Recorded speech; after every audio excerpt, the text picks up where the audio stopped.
I'm the moderator of this session during Vietnam, which is kind of a play on words because a little over a year ago, President Emeritus Jim Wright published a book, Enduring Vietnam.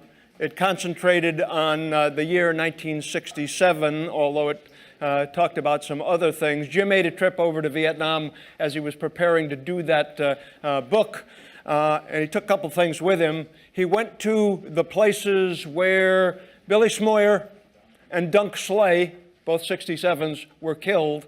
And where Billy Smoyer had been killed, he buried a Dartmouth hockey puck, because Billy was on the hockey team. And where Dunk, a fraternity brother of mine, was killed, he buried a little stone map of New Hampshire with a D on it. Fascinating book. Ted, I think you said you just finished it. So lots of good stuff. Another one that you may want to take a look at, and you can find it at the bookstore, last I knew, put together by the class of '64, called Dartmouth Veterans Vietnam Perspectives. When you were in the class of '64, you weren't thinking a whole lot about this place called Vietnam because we didn't have many people there until '65. But lots of interesting collection of reminiscences there. Our panel today, Ed Miller, Bert Quist, Dick Olson, and one other special guest that we'll get to later on. Some rules of engagement. This is not about debating whether it was a good war or a bad war, because it's over. This is a picture of Leslie and me and another guy, Mark Hancock, on a tour of Vietnam last September. And one day while heading across a bridge and down what is now a major highway, but used to be the Ho Chi Minh Trail, we ran into two Hill tribe families on their way north to do their annual visit honoring dead relatives. And it's a picture of us on the bridge with two Viet Cong. They were National Liberation Front guys. And we're shaking hands and we're hugging. It's over. Okay? The Vietnamese people really like us. Don't like the French much, but they like Americans. Some other rules of engagement. Once we get done with some introductory remarks that we're going to make, it's open to you. Everybody here in the room. Chance to share experiences, reminiscences, things about what that time in our lives, 50 years ago, or a little more, meant to the rest of our lives up until this point in time. We are due to end at 4 o'clock, and I know some of you need to bail out to get down to Hopkins Center to go see the play, and we will understand when about 3:45 you get up and do that. We are not going to take a break because we're cramped for time to begin with. We do have the luxury of being able to stay here a little longer than 4 o'clock and continue the discussion if you want to. Once we get into the Q&A discussion session, we're going to have some of our student workers with microphones. We want you to use the microphone because this is being taped, being videoed, and this will be placed on the class website so that we can go back and look at it, and our classmates who aren't here can go back and look at it. And enjoy the session now as we proceed through it. I've already introduced the panel, the missing man, John, fondly known as Bear Everett, whose sister Flory is here today. Thank you.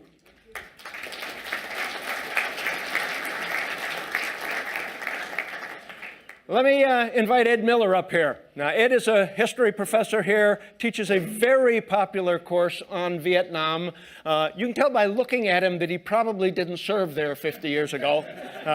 So it'd be interesting to hear why Ed spends as much time as he does on Vietnam. Thanks very much, Mark. Let me begin by saying it's a great honor and a pleasure to be part of this panel. Can you hear me? No. No? All right.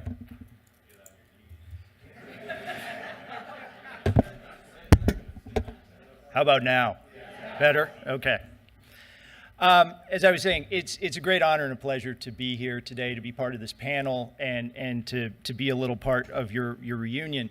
As Mark mentioned, the Vietnam War is of great both professional and personal interest to me. I'm a specialist in Vietnamese history and the history of the Vietnam War. I've taught here at Dartmouth since 2004. In addition to teaching a course on the history of the war, I've conducted a lot of research on the Vietnam War, including research in Vietnam. I travel to Vietnam frequently. I speak and read Vietnamese. I'm also the director of a Vietnam-themed experiential learning program for current Dartmouth undergrads here. It's called the Dartmouth Vietnam Project. We train students to conduct oral histories with older members of the Dartmouth community about their experiences of the Vietnam War and the Vietnam War era. Those older members didn't include any of us. Well, actually, there are a few, just a handful. To date, we've interviewed a total of 13 members of the class of 68, including Bert, who's up here, and also the late John Bear Everett, who we'll be hearing from later today. Mark has asked me to speak for just a few minutes to provide just a little bit of historical context, and I'm not going to try to give you a capsule summary of the history of the Vietnam War. That would be a hopeless task. Instead, what I'd like to do is just zero in on one specific question. And that question is, why is the Vietnam War still so important to Americans today?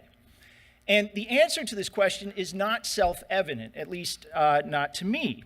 As all of you know, the documentary film The Vietnam War by Ken Burns and Lynn Novick was broadcast last September. The film since then has been seen by tens of millions of people in the US and around the world, and it's generated a huge amount of attention and conversation, as well as a fair amount of criticism and critical discussion. But while that film is new, the prominence of the Vietnam War in American politics and American popular culture is not new. For the last 50 years, the Vietnam War has been a major feature of what scholars call the collective memories of Americans. When Americans of any age, not just baby boomers, but Americans, whether or not they're current college students today or older Americans, whenever they think of the 1960s and 1970s, the Vietnam War is always one of the first things they think of, if not the first thing. And I would argue that the Vietnam War stands in the same relationship to 20th century US history as the Civil War stands in relationship to 19th century US. Both of these wars, both the Civil War and the Vietnam War, were experienced by Americans as these extremely divisive and often traumatic events while they were taking place. But then both wars are also similar in that they continued to shape American culture, society, and politics for decades after the wars ended, after the guns had fallen silent. So the overall significance of the Vietnam War and the enduring significance of the Vietnam War, as the title of Jim Wright's book suggests, is not in dispute. The question is, what is it about this war that continues to provoke such intense interest and attention? I'm going to offer here three reasons as by way of a partial or provisional explanation. I don't think this is an exhaustive list. You may have other reasons that you'd like to add to this. The first reason that I think the Vietnam War is still important today stems simply from the fact that it was a very long war. The direct involvement of US combat forces officially lasted 8 years, from 1965 to 1973. But the US involvement in Vietnam actually began much earlier. The United States had been supporting the anti-communist state of South Vietnam since the mid-50s, and even before then, as early as 1950, the United States had been supporting the French war against the communist movement in Vietnam. And I think the length of the US experience, the US involvement in Vietnam, is important because it deeply shaped the experiences of Americans as individuals, the way in which they encountered the war as individuals. When wars drag on for years or even decades, popular feelings about the war, either support of the war or opposition to it, they tend to get entrenched. And I think in some ways that's carried over into the post-war decades. So that's the first reason I think Vietnam endures. I think the second reason that the Vietnam War is such an important topic today is because, in part, it was a very controversial war, but it was controversial in a particular way. During the 1960s, as I think all of you know, Americans spent a lot of time debating the wisdom of the Vietnam War. That is, they were arguing whether or not the Vietnam War was a good idea with regards to strategy, with regards to American policy and American interests. But at the same time, Americans were also fiercely debating the morality of the war. They debated whether or not the United States was justified in intervening in Vietnam in the first place, and there was also a great deal of debate over the morality of specific operations and tactics used by the U.S. forces. And again, I think the moral quality of this debate has in many ways continued into the post-war decades and still shapes the way in which we talk and think about the Vietnam War today. The last, I think, reason that I want to suggest for the endurance of Vietnam in American popular memory is the fact that the United States lost the Vietnam War.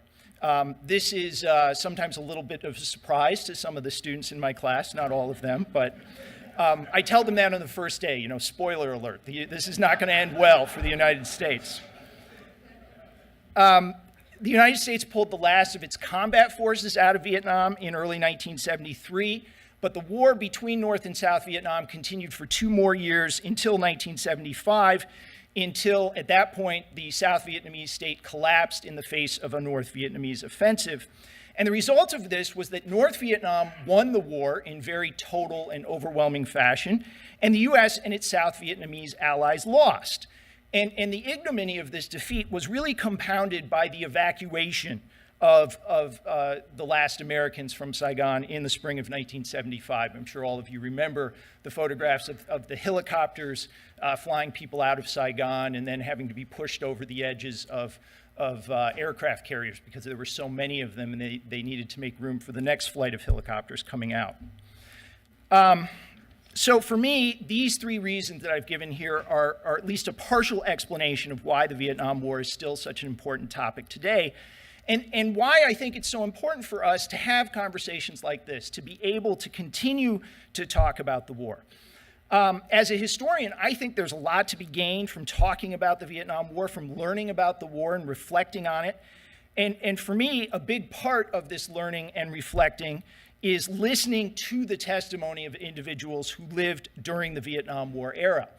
This was a major reason why I started the Dartmouth Vietnam Project. I wanted, on the one hand, to provide Curtin Dartmouth students with an opportunity to learn about the war, but I particularly wanted them to have the chance to learn about the war through the testimony of individuals who experienced the war as veterans, as anti-war protesters, or simply as citizens who were affected by the social, political, and cultural changes and upheaval that the war produced.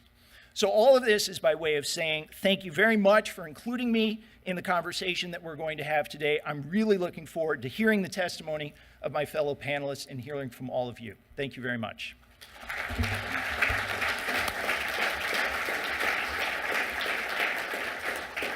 I know there's one open seat down here. Does anybody else have an open seat next to them?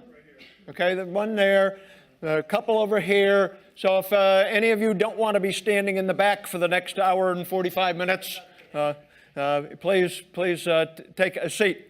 Next up, Bert Quist.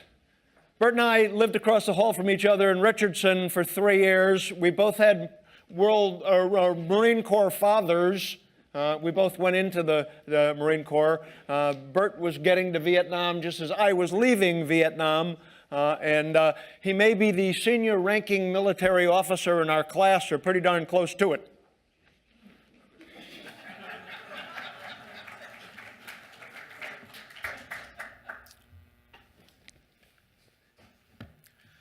Thank you, I think. My Vietnam service was late in coming. It wasn't typical, but it certainly was interesting, at least to me. Until this exercise, I had thought often about Vietnam, but particularly its political military background and foreground, but I hadn't really thought about how it impacted me. I went and I came home and I went on about my business. In large measure, this lack of thinking about it was probably because I had long expected to go. If you have read Jim Wright's book, you will find my category of volunteer described perfectly. As Mark mentioned, my father was in the Marine Corps. He had made the first U.S. landings in the South Pacific. So I had grown up assuming that you had a duty to do these types of things. NROTC was a way for me to fulfill that duty as an officer. Wednesday afternoon drills while protesters lined up on the green struck me as, and not to appear flip, but to each his own. An injury in the flag football championship of 1967 put me in Dick's house for surgery at Christmas time, and as a result, when my fellow midshipmen and Army ROTC mates were commissioned at graduation, I was not.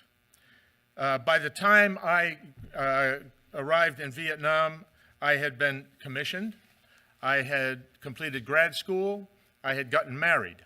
It was December of 1970. I was happy to get there before all of the Marine Corps infantrymen had come out of the country.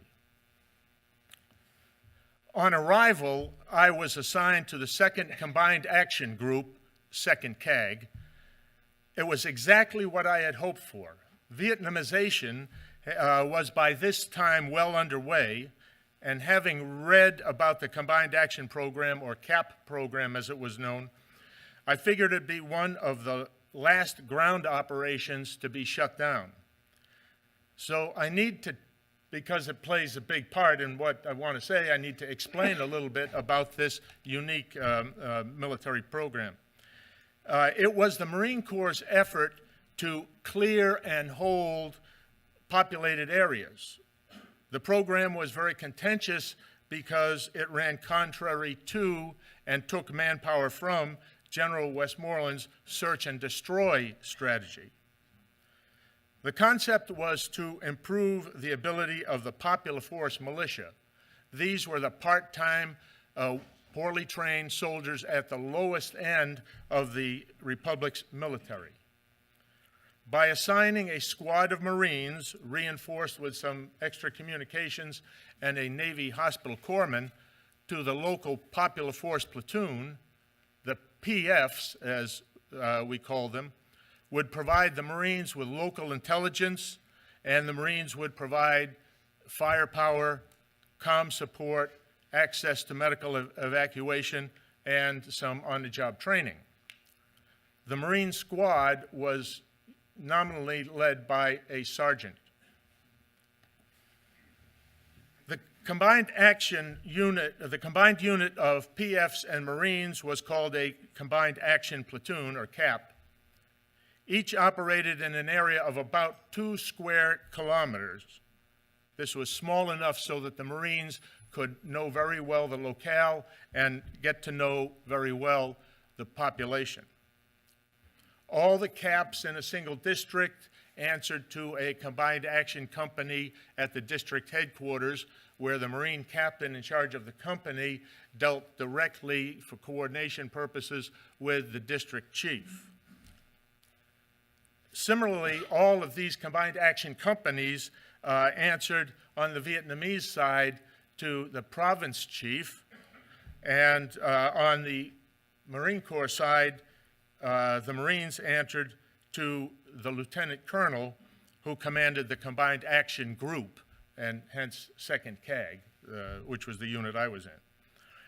Now, nowhere in this did you hear anything about a Marine lieutenant. There was a sergeant and a captain and a lieutenant colonel. Nothing about a lieutenant. So while I had managed to get myself into the program, I seemed unable to get myself out of the headquarters. I became the Combined Action Group's assistant operations officer, intelligence officer, civil affairs officer, psychological operations officer, and training officer.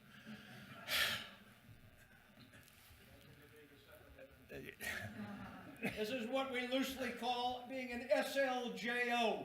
Stands for Shitty Little Jobs Officer.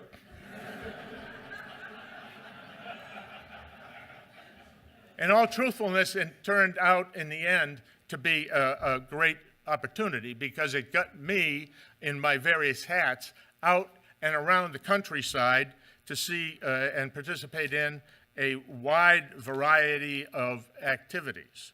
And I should mention the countryside was Quang Nam province, that province within which Da Nang exists, the capital of which was Hoi An. When I first heard from Skip that he was in Vietnam, he happened to be in Hoi An. As the training officer, I spent time with the Caps in the village areas in the daytime and on patrol at night. The Marines lived day on, stay on in the villages. They were there for their entire tour. Besides nightly patrols with their PF counterparts, Cap Marines found projects to do in the daytime to help the locals, build a volleyball court or a basketball court or paint the school building or use the attached corpsmen to treat minor medical issues. I was greatly impressed by the ability of the Marines to maintain their good humor in spite of the living conditions. And more often than not, the role of leader supposedly filled by a sergeant was filled by somebody 1 or 2 ranks junior to a sergeant. And this role required not only being a proficient Marine, but also a diplomat. They performed well above their pay grade and above their education level. As the civil affairs officer, I accompanied the revolutionary development teams on their visits. These were traveling troops of low-level government officials, entertainers, and usually 1 or 2 military persons. And they were designed to build support for the government by showing concern for the people, providing support for local economic and political development programs, and generally improving civil-military relations. In my ops and intel hats, I spent time at the province and various district headquarters watching the political military dynamic play out, and it appeared to me to be 1, very cooperative, and 2, essentially reasonably effective. Now, my boss for all these various duties was a major by the name of Cliff Rushing. In his previous tour in Vietnam, he had operated in the same area in which we found ourselves, but he told me that on that previous tour, they had never gone through anywhere in that area in a strength less than that of a reinforced rifle company, about 200 people. Now, unless actually on patrol, I never went anywhere with anything other than my pistol, and I never had the cause to draw it. During the 6 months there, I was never directly shot at. I saw only 2 Viet Cong, both dead alongside the road. I also saw a lot of construction. In the city itself, traffic was abysmal. I recall driving through Da Nang on the way, or just before I left to come home, and I marveled at the beauty of some of the homes being built. What I saw reflected in my mind a sense of optimism and hence security among the populace. I think I was more affected by the fall of the Republic in 1975 than by my own time actually in country. First, because I had participated in a program that seemed to be effective against the local VC infrastructure, but in the end made little difference. Secondly, I have ever since wondered what happened to my friend Trung Huy Hoa. He was our ARVN liaison officer. First Lieutenant Hua's family had fled the north when the country was partitioned. His parents were later killed by the communists. He had acted as liaison to the Marines through some of the heaviest fighting. He had a wife, 2 children, and a grandmother. I have tried several times to find out what happened to him without success. There were plenty of losers in the war, but I think the Arvin lost more than most. Afterthoughts. The greatest impact on me of the experience was that it was the major factor in my decision to make the Marine Corps a career. It was also a major factor in me seeking out the specific kinds of jobs that I did. The draft. Our office included 2 corporals and a lance corporal. All 3 were very good, very clever Marines. 2 had started college, but had dropped out and joined the Marine Corps ahead of the draft. 1 had spent almost 18 months with the Combined Action Program. While we were there, the Nixon administration was putting the all-volunteer force in place. And I have often thought since about the pros and cons of all-vol. I had seen a lot of very good Marines who served because of the draft. I suspect that they and our country were better for it. Our most recent wars have become friends and family affairs, sending the same people repeatedly back to war while the general population goes on about its business. I don't think this is healthy for the nation, and I'd like to see some kind of national service program, not necessarily military. Protests. I said that the campus protests had little effect on me, but by the time I returned from Vietnam, protests were too often directed at serving military persons who were treated as villains. I had seen GIs doing great work under very difficult circumstances, but too often they were treated abominably at home. So from 1973 to 1976, I was stationed in Boston recruiting officers. And I like to say that I was banned from or run off of some of the country's most prestigious universities. I will say, however, that that was not the case at Dartmouth. I was here every semester. I was always supported by the college, and I was never subject to any sort of harassment. But along the way through all of this, I have hoped that we would have learned not to vilify Americans who hold opposing views, whether they're in the service or not. I still hold the hope. So in the end, I returned from Vietnam to my wife on Memorial Day of 1971. 23 days later, I began a year-long unaccompanied, that is without wife, tour in Guantanamo Bay, Cuba.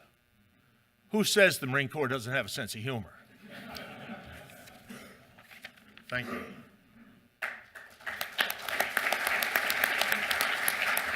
was great.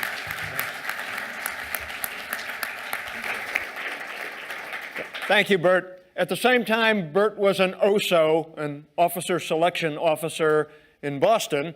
I had the same duty in Syracuse. 47 colleges we were recruited at, including Cornell. Friends ours, right?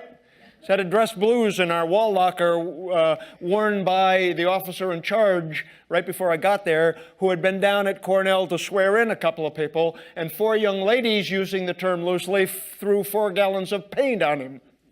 That's the kind of stuff that Bert's talking about. Want to turn over now to Dick Olson. You got the clicker there, Dick? Yes, I do.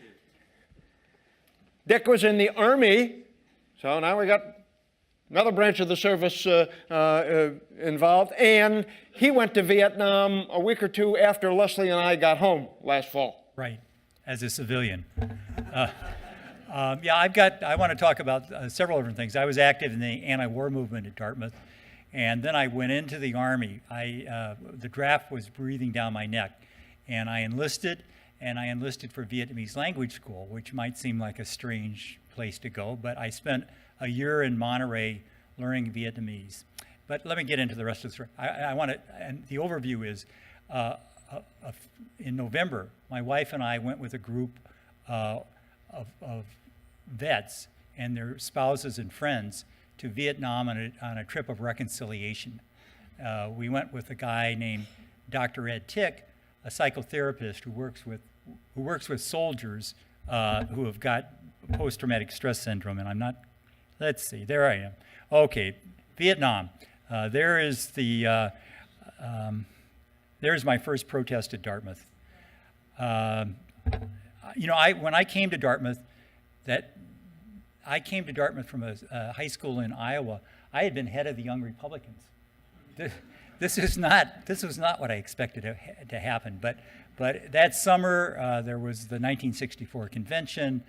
The Goldwater people took over the Republican Party, and I decided I wasn't a Republican, but I was kind of up for grabs. I wasn't quite sure where I was going to land. This is going to be a new experience, and I was sort of open to whatever happened. And what I got hit with was the Vietnam War, and thinking about, there were a lot of educational seminars around that, and I started looking at it and thinking about it, and eventually I decided where I stood on the war. Okay, here I am. Now I've gotten out of, I've graduated, I've got a low enough draft number that I know I'm going to go in, so I enlist. And I go to Fort Polk, Louisiana for basic training in January and February. It was cold, rain, clay. It was a miserable, miserable experience, but somehow I survived it. Then I was transferred to a fort, to the Presidio in Monterey Bay, California, for my training in Vietnamese.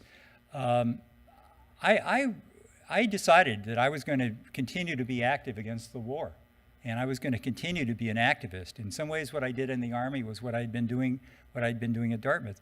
The first thing I did in Monterey was I put together a petition calling for higher wages for soldiers. Let me tell you, that was quite a popular thing to do. I had no trouble getting signatures on that.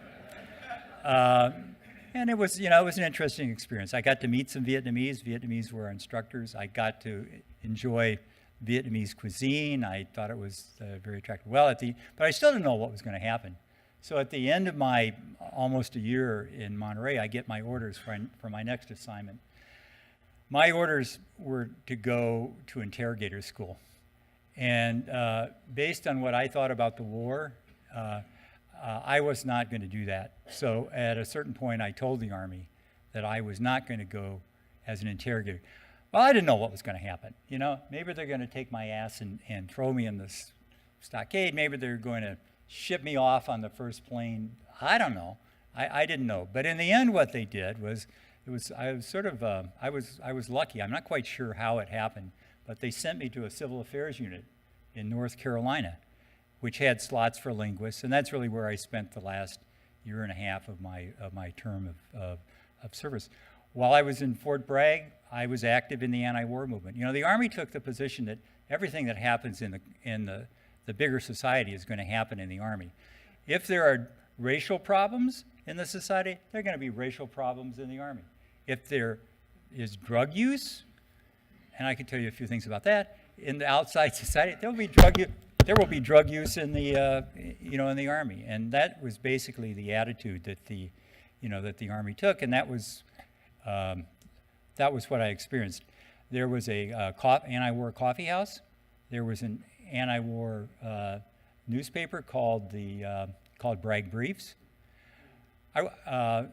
And one of the things I did, I played a role in Bragg Briefs because that's kind of my background. I was a high school editor, and I had a lot of experience and ability in that area. One of the things I did while I was in the Army, actually I wrote this while I had been, one of the ironies is I got promoted all the time that I was in the Army. You would think this isn't what's going to happen. I didn't think that's what was going to happen, but they promoted me to E5, Spec 5. So, and when they did that, I had to pull duty over the armory. Every once in a while, I would have to spend the night. while I was spending the night doing that, actually I was writing this history. It was kind of a history of Vietnam in a big perspective of, that began when they were fighting against the Chinese, and they were fighting against the Mongols, and they were fighting against the French, and a lot of it looked at Vietnam from the perspective of the Vietnamese. This is why we lost the war in Vietnam. I worked on it with this a friend, and we were not sure about this, using this title. This was 1971, and we're in the Army, and the final thing hasn't been written. But when I was watching Ken Burns' movie and series on the war, what I realized is that our leaders knew in 1971 that the war was not really going to, there was not a way out that was going to be a happy ending from the point of view of the policymakers who put us there in the first place. So I think when I think back on that, I think that what we talked about in this piece was what the top leaders of the country really already knew, and they just couldn't bring themselves to pull the plug. Nobody wanted to be the guy who had given up, or who just couldn't figure out what to do. A few months in November, I had a chance to go to Vietnam. Finally, I went with Dr. Ed Tick, who's a psychotherapist who heads up an organization called Soldier's Heart. And Soldier's Heart works with vets and sometimes other people who have PTSD or who have suffered moral injury from the war. He'd been to Vietnam 17 times. He had many, many contacts, knew a lot about what was going on. I think I've sort of adopted and incorporated a lot of his perspective. What Colonel Quist was talking about, and Captain Waterhouse, the hostility toward the GIs, the hatred of the GIs. Well, that wasn't possible for us. We were GIs, and we just couldn't. That wasn't our view. Was to try to end the war, to save lives. We took the side of the GIs. We were for them, and we felt in our own minds that we were advocating for them. So anyway, Dr. Tick, who is the guy in the black T-shirt, led this trip. There were 5 veterans, including me. 4 were veterans who had served either directly in combat or had been in the ships off the coast. So, and there's me and my wife. We were eating pho in Saigon. We like Vietnamese food. If you've never had that. So one of the things I wanted to do when I was in Vietnam, my cousin Jim Anderson had served on a ship in the Navy in the waters, and he had died from cancer, and really was a victim of Agent Orange. There's a lot of American soldiers and even sailors were. Sometimes you think that the sailors were immune from that, but they weren't. So we went to a temple. It was a Buddhist temple, but it was dedicated to a river goddess.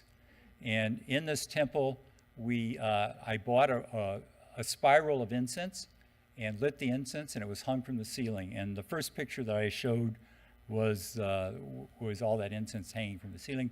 And here I am lighting it. Our guide, while we were in Vietnam, is on the left. His name is Song. Song was an officer in the South Vietnamese Air Force. He told us his whole story. He had protested American involvement in Vietnam, and then he got drafted. So now he's suddenly in the Air Force, and he was there till the very end. And at the very end of the war, he decided not to leave the country. It was a risky. He didn't know what was going to happen. There are all sorts of stories, all sorts of things could have happened. What actually happened in the end was he was sent to a re-education camp and spent a couple of years in that. But now he sort of landed on his feet. He works with Dr. Tick to organize these tours through Vietnam, and there's kind of a business relationship. Tom Tien on the right was a Viet Cong. Tom Tien was a teacher in Vietnam in the early 60s. And one day he came back to his school, and his school had been obliterated, had been bombed by either the South Vietnamese Air Force or the U.S., I don't know which. He He didn't say which one it was. It didn't really even matter. At that point, his job was gone. He was a little bit pissed. He joined the Viet Cong. So, you know, it was things like this that were changing the political connection. This is a picture, a very sweet picture of the two of them together, singing a song as if they were Vietnamese soldiers far from their villages, fighting the French. And they were homesick and they were lonely for their villages, and now they were singing the song together, being comrades. Tom Tien now runs a house stay in an island in the Mekong, and that's where we stayed while we were there. And these guys have kind of got a business relationship going, because now song brings a lot of Ed Tick's trips stop here, and you can see how this all kind of works. This is sort of the way they're reconciling and the way these different sides are learning to live together. I thought this was an interesting picture. We stopped at a place where they had taken artillery shells and they were using them as rolling pins to create, they were like Rice Krispie things. It was a big popcorn. Another way that you look and you see how Vietnam, I think Mark is right, Vietnam has moved beyond. And there are a lot of reasons why they've moved beyond. One of the things that Dr. Tick believes is that you've got to, that an important way that Vietnam vets who are distressed by what happened, or who are still trying to come to grips with it, can heal, is to perform acts of charity in Vietnam. And one of the projects that his group has taken on over the years has been a school in Mekong. So we went to the school, and it was really charming. We sang little kid songs with them, and it was really, it was a lot of fun. I enjoyed that quite a bit. Oh, I could use a few of my words of Vietnamese. There was a Vietnamese guy, and we gave him a cow. That was another act of charity. One of our guys had lost one of his good friends at a fire base in the Mekong, and we spent time trying to search out this exact fire base, and we found it. So we go out and we're back deep into a really green, lush kind of thing, and we run into this guy and we ask him was there a fire base there? And he says, yeah, but I can tell you today that it's sort of overgrown with produce. It's like it's a farming. It was a farm before, it's a farm now. People have restored their lives. We met with Vietnamese from all sides. We met with not only Viet Cong, but we met with North Vietnamese, we met with North Vietnamese officers. We got kind of a total experience. And what the Vietnamese who were fighting on the other side say, and what all of the Vietnamese really say, is we don't blame the GIs. The war is over. Let's move on. That's really their point of view. There are some differences. You mentioned that they liked the Americans. Well, what we heard was that in the South they liked the Americans, but in Hanoi they actually liked the French. So there are cultural differences that you see. Finally, at the end of our trip, we went up to Hanoi. It was not part of the experience of most GIs at that point. And this is the Hanoi Hilton, but that's the way Americans talk about it. What it was for decades was it was the prison where the French brought the Vietnamese revolutionaries who were fighting against French colonial domination. And in this prison you will find the pictures of John McCain. It's like a room where that story is told. But 80 or 90% of this museum is talking about the Vietnamese who suffered in this prison. One of the exhibits there is you see the guillotine on the right? The French had two, from like the end of the 19th century, had two guillotines. They moved around villages, and this is how they dealt with dissent. You may not be able to see it in that picture, but down at the base is a bucket to catch. Right.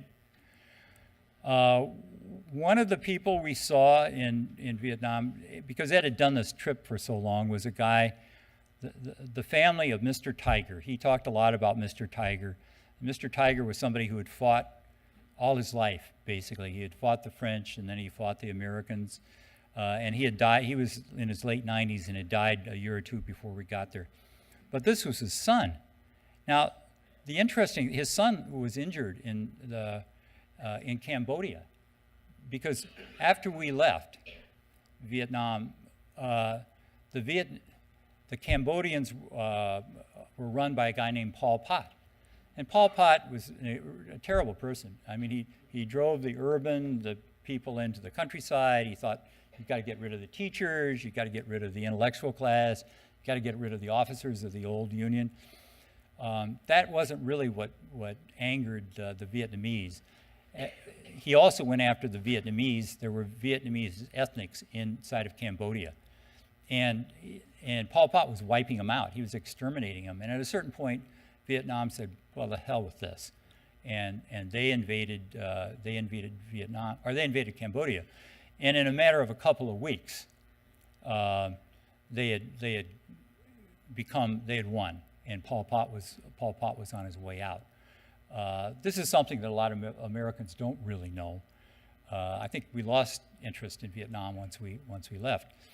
As a consequence, Mao had supported Pol Pot, and because they were angry at Vietnam for invading Cambodia and overthrowing their favored ruler, there was a border war with China a few weeks after the Vietnamese took over Cambodia. 50,000 Vietnamese soldiers died in 2 weeks. 50,000 soldiers is as much as, that's about the same number as all Americans died during the whole war. So this is another reason the Vietnamese have moved on. Not only do they have their own lives to deal with, but some of the geopolitical realities were really imposing on them, and they had to react to that. Okay, and I'm almost in. Okay, very quickly. Everybody is selling something. Capitalism is one in certain ways. Hanoi traffic, it's like traffic in Hanover. Love the ethnic groups. It's a beautiful thing. Ed Tick believes that Americans ought to share the burden. That's an important thing for civilians to do. We sent the soldiers to war. We paid for the war. The soldiers shouldn't come. The vets shouldn't come back isolated and feeling feeling betrayed. You know, the country has to reach. The country has to take. Every person has to take responsibility for that war. Foreign powers were. Let me tell this one story. I'll run it fast. There's a museum in Hanoi that shows this picture, and this picture comes from when the Chinese invaded Vietnam in 838 or something like that AD, and the Vietnamese lured the Chinese Navy up a river, and at high tide, and they had planted spikes in the river, and at low tide the ships were stuck, and they went in and they killed them. So that's great. Well, 400 years later, the Mongols are trying to invade Vietnam, and they invade it once and they don't succeed. And they invade it again and they don't succeed. And then they invade it a third time because they're not used to not succeeding. And they go to the same river, and the Vietnamese pull the same stunt on them. It's like the Mongols had no idea of what had happened or what could happen. And it was the same end result. The ships were stuck on these spikes, and the Mongol Navy was defeated. And that's it. That's really it. So thank you very much. Thank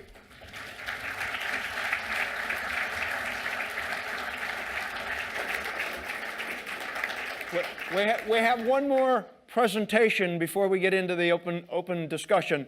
Does anybody know what this is I got circled here? Missing man formation. We actually have two missing men from this session.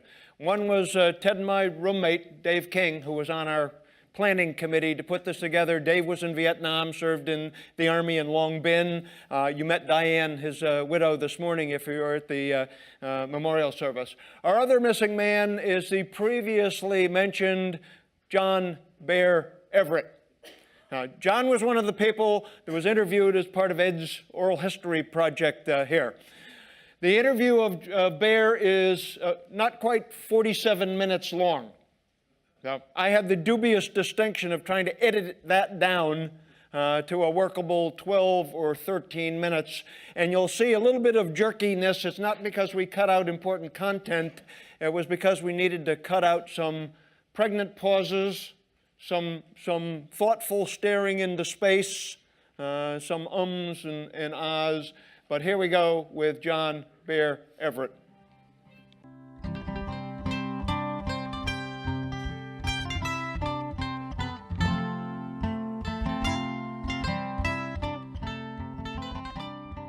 Somebody was going to the opening, approached somebody near the theater, and a guy who seemed to obviously be a veteran.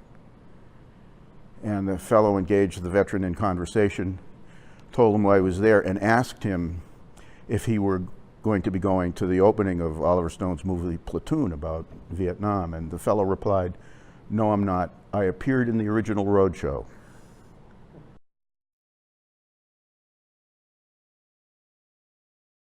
When I matriculated at Dartmouth, my dad was fewer than 20 years off his destroyer from fighting in the South Pacific. He never talked about his experience. Of all of the people in the world who I thought might ask me, I thought he might ask me about how I felt and reacted to what I'd done, and that we might finally have had a conversation about that. But he never did. The only other time that I talked extensively about it was while I was in law school and I was going through psychotherapy. But that was sort of at my request. I didn't see my experience in Vietnam as being part of the root of my problem that I was exploring at the time I was in law school, and that's depressing enough as it is. It was also before the Vietnam Veterans Group talk therapy really got going and was found to be a success, at least in the local levels, and before it was really adopted into the VA counseling system. Yeah, people didn't want to know about it. Other veterans didn't like to ask you about what you did because, geez, they might have to talk about what they did. And I think that not very many of us who were in combat had good experiences, positive, memorable experiences.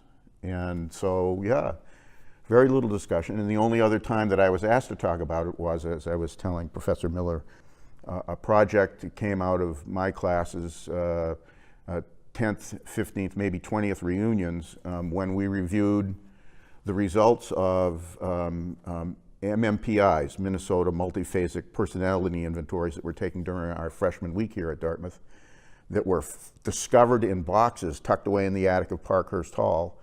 And somebody said, geez, wouldn't it be good to see how they turned out 10 or 15 or 20 years later, particularly the people who were involved in Vietnam, in the military, or took an active role against the war, including some folks who went overseas. And that was the only other time I was engaged in any kind of dialogue until Elena asked.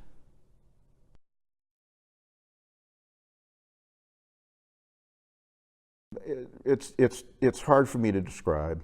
There were some things that I did that I wasn't very proud of doing, but were a routine part of my job as a naval officer at the time, and which would have been probably pretty ancillary to any descriptive stories I might have told about my experience.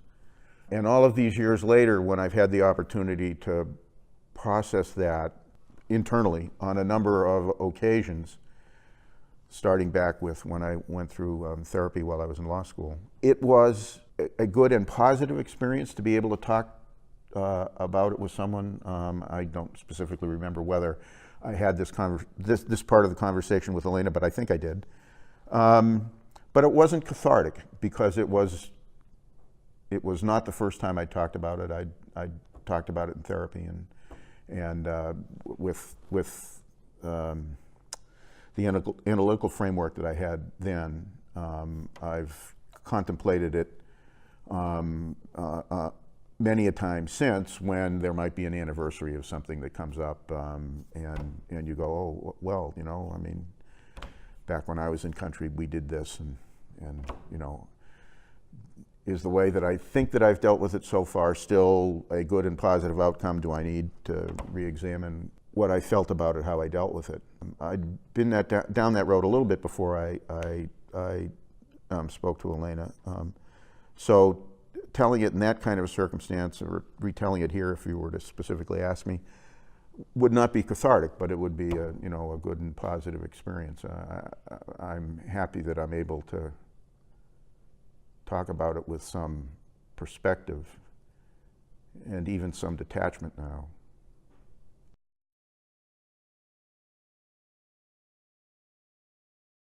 The experience is not all that different. The scene of the war and the kind of fighting is different. I mean, much as my experience in Vietnam was different, because I was on a large riverboat, and most of the rest of the people who were engaged in combat were ground troops, and our lives couldn't have been, and our experiences couldn't have been more different. But we were all in combat and all had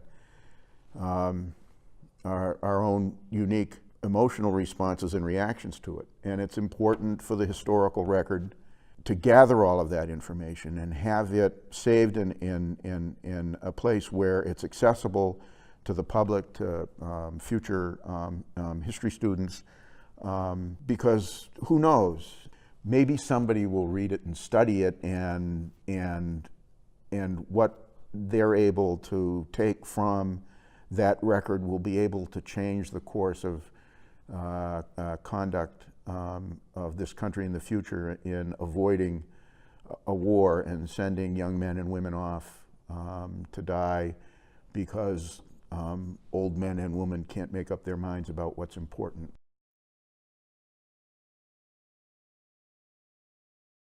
When I matriculated at Dartmouth, my dad was fewer than 20 years off his ship in the Navy. That was the culture in which I grew up, which I suspect most of my classmates grew up in. And so, as a citizen soldier, or citizen sailor, I was agreeing in that very contentious time to my duty as a citizen to cooperate in a policy which, as a history major at Dartmouth, I didn't think made the best of sense at the time. I became much more critical of the policy as time went on and more information came out. And so you end up being proud of many of the things that you do, and the way you handle yourself, and the way you deal with your men and protect their safety and well-being when you're operating on a ship in a war zone or at sea in a storm. And yet, there are other things that you do in the furtherance of that duty that you end up not being so proud of because of what was taking place, even though I'm reasonably confident that, while ill thought, it was an appropriate tactic in war to take. And yet it was the consequence of that tactic which is what made me not proud.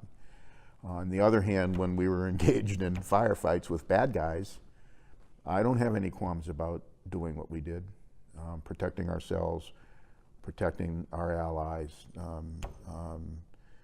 shooting the guns on my ship, and I think in almost every occasion when we did it, having a successful outcome from our point of view. So it ends up being a very, very hard experience to make clear distinctions about, because some of it is positive, if not good. Some of it is stuff that you can be proud of as a citizen participating in your country's policy, and other stuff not so. That's one of the significant internal conflicts that you have to wrestle with as you go through the experience in a war zone. Throughout your life, you're constantly reassessing that when given opportunity.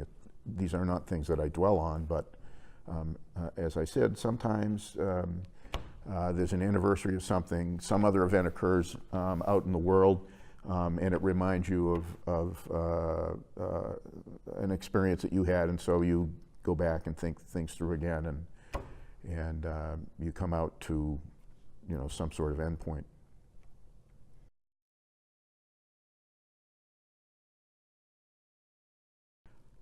I think that other members of the Dartmouth community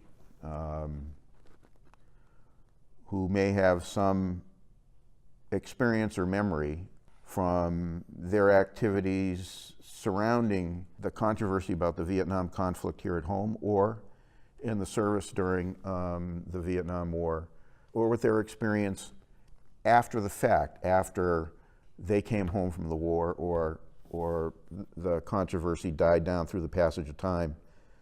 The active controversy died down through the passage of time because it's still writ large out there in American policy, is that they ought to try to take advantage of an opportunity to talk about their experience, not just because I think it is personally beneficial to talk about it, to organize yourself and your thoughts about what your experience was, but to be able to express it, to not just think about it, but to be able to express it, to articulate it, and to create a record. That's the benefit to yourself. But because I think it is important to have this historic record, as we've talked about, you need to have every side of the historic record. You need to have not just the experience of someone like myself, who temporized about my decision to get involved with the military until the Tet Offensive in the winter term of my senior year, but then who within a year had volunteered to serve in Vietnam in the Navy.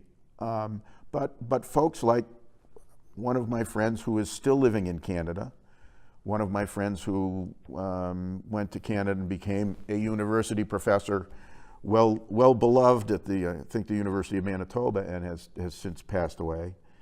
Those experiences need to be articulated, need to be put in the record, so that as full a picture as possible of what was going on, of what people thought about how they reacted to and what they did during that era, any era. You could say the same thing about the first Gulf War, and then about the wars in Afghanistan and Iraq, now slopping over into Syria. And so I'd encourage people to do it. It probably helps to have someone like Elena, who's involved in the issue and who's willing to devote her time and asking in the interview in a way to get you to focus and frame your mind and your responses, rather than just being willing to come in and sit down and talk into a camera with only the structure that you've created in your head, and not something created from the outside with a purpose, which is what Elena was doing with her interview of me, and may have been done with the interview of me today, since I understand only Elena and I are on camera.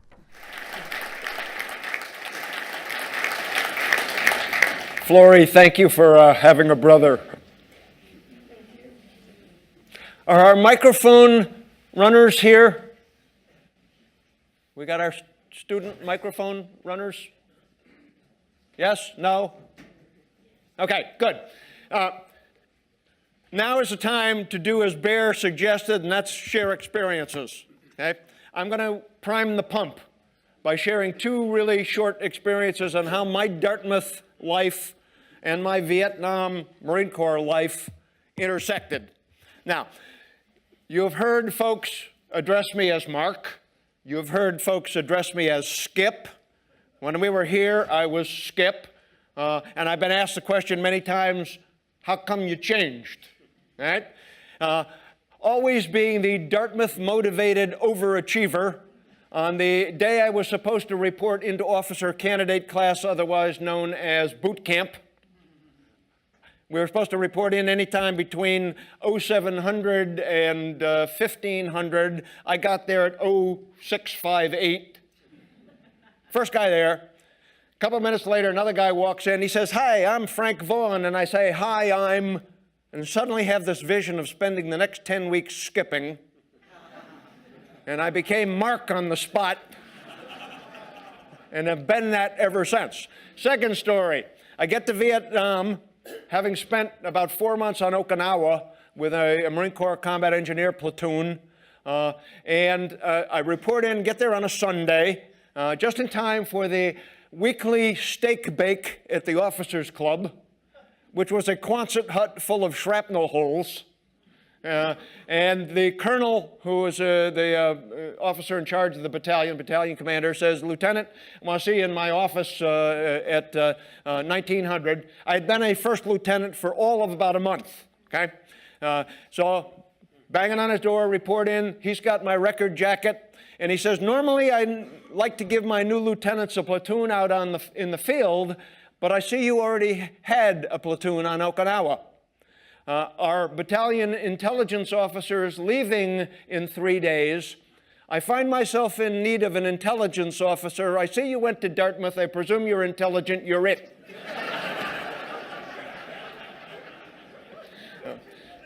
My first job was as a battalion intelligence officer, which generally meant reading the reports of where booby traps and mines and stuff had been found the prior day and sticking pins in a map so that we could see clusters. So we want to now open it up to discussion, and I told Bill Rich, who had a really interesting suggestion about this, that I would call on him first so you could see that this is relatively painless.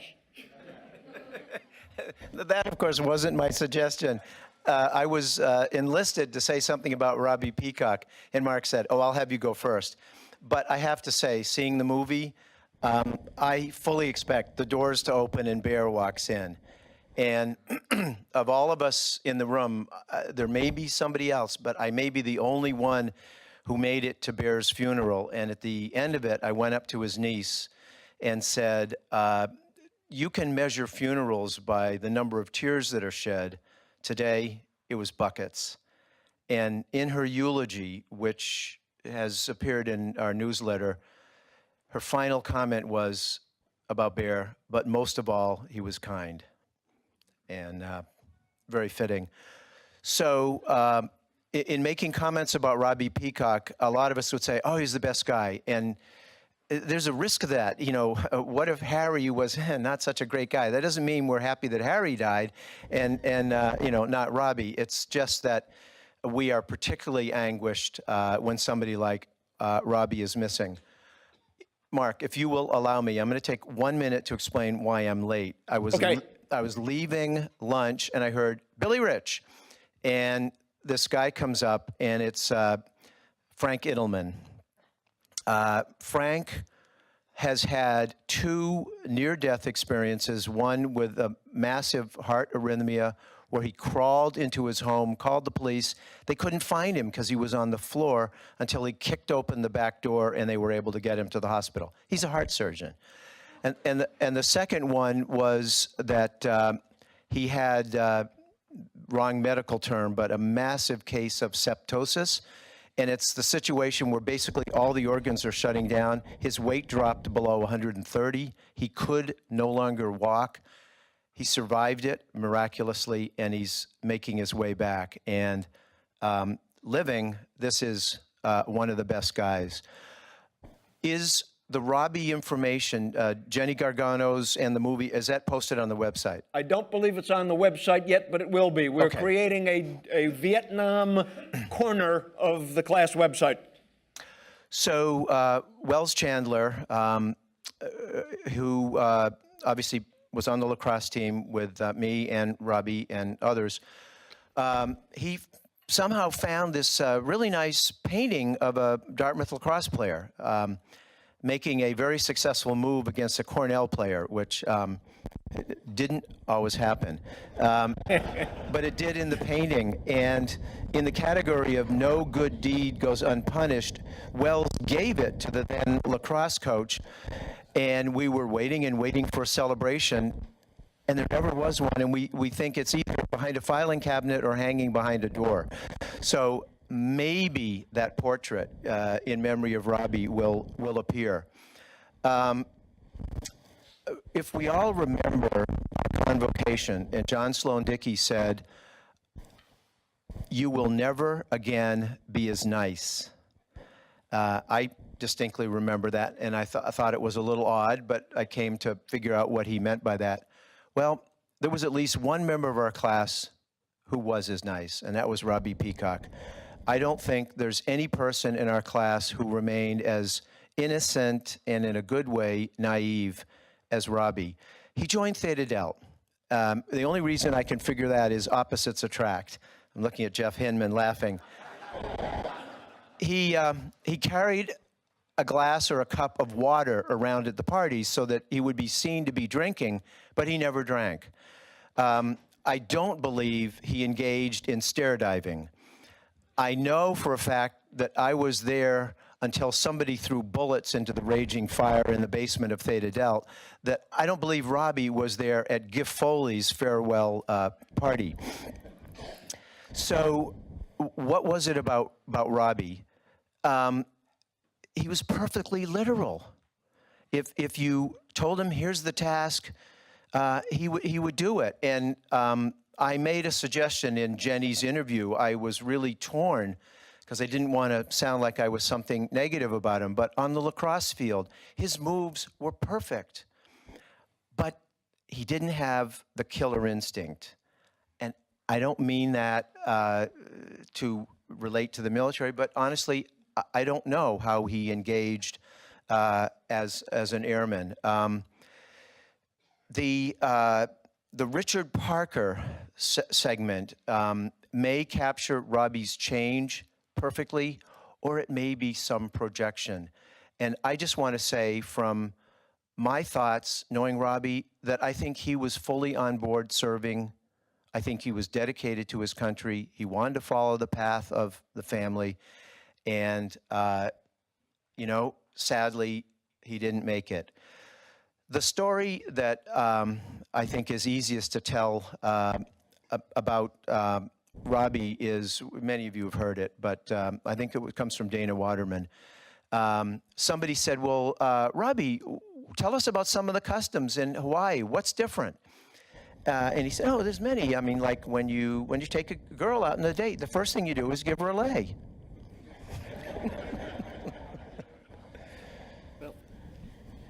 And that's all I have. No.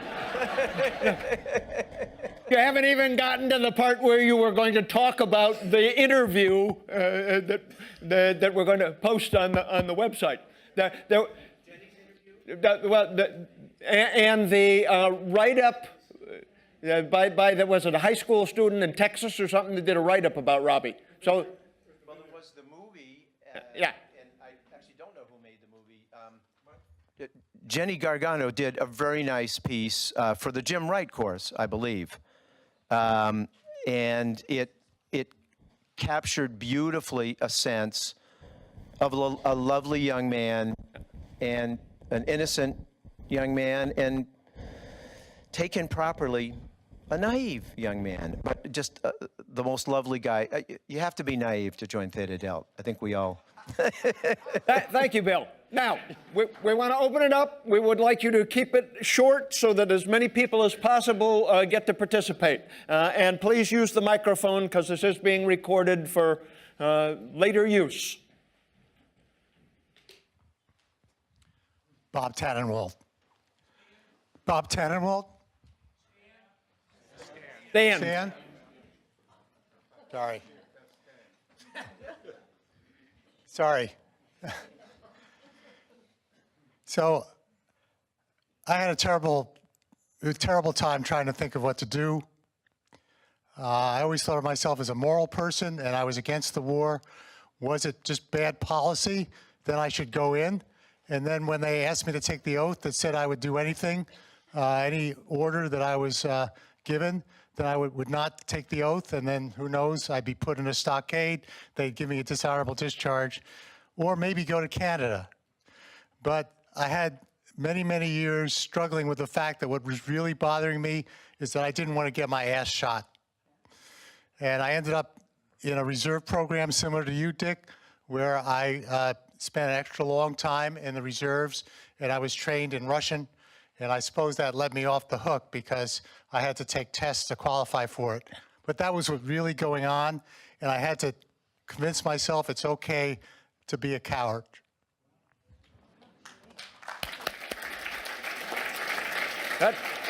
Right behind him. And then we'll move down over here. Next. Thanks. I'm Cedric Ham, and I just want to say I am amazed how all of our paths, at least the two presenters, Mark, crossed at that period of time. So I went on active duty in July 1970 after getting my master's in city planning.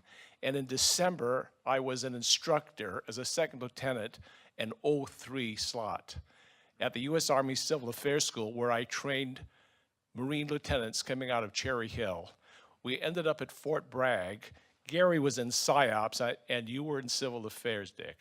And so I spent several years at Fort Bragg, too. From my perspective, it was an absolutely wonderful experience. As a city planner, I got to put this on my resume because it was the same thing. And but I'm just amazed. You don't hear Civil Affairs and PSYOPs very often. And I don't know how we all ended up in these areas, but maybe it was Dartmouth. Thanks. Because we had advanced degrees. Well, And the Army, in its wisdom. Here's a mic, please. Yeah, I'm the Gary you was talking about, Gary Hoban. And the reason I ended up in psychological operations was the Army, and when I arrived at Fort Bragg, looked at me and said, aha, advanced degree, smart guy, good college, he's not going to stay here long. So we're going to make some use of his knowledge and then wave him goodbye. Well, I decided after I was getting close to my third year, and they were saying, well, you're about to get out, aren't you? And I looked around and said, this is really not a bad thing. 20 years later, I retired. I'm now teaching at the Army Command and General Staff College. The connection between Vietnam and me is that I'm now the old fart. And when these young officers, and I say that markedly because they're young, they're like in their 30s. When we're talking about Vietnam, talking about the broken army, which was the Vietnam, post-Vietnam army, these young kids, they have this, bemused maybe is the wrong word. They haven't the foggiest idea about what we're talking about. They have no idea. And these are kids who've been, in many cases, deployed to Afghanistan or Iraq multiple times. You know, they come back and they're exhausted. They have no idea what an exhausted army was. So when we talk about the Vietnam, post-Vietnam, the drug problem and things like that, you know, you talked about how if the society has drug problems, the Army will have drug problems. True enough, but putting it into context for officers who are now serving is, I mean, they have, it's like you're talking about the medieval period. They have no idea of how that relates. I provide that link. And it's humbling, sometimes very emotional, and it's a wonderful job.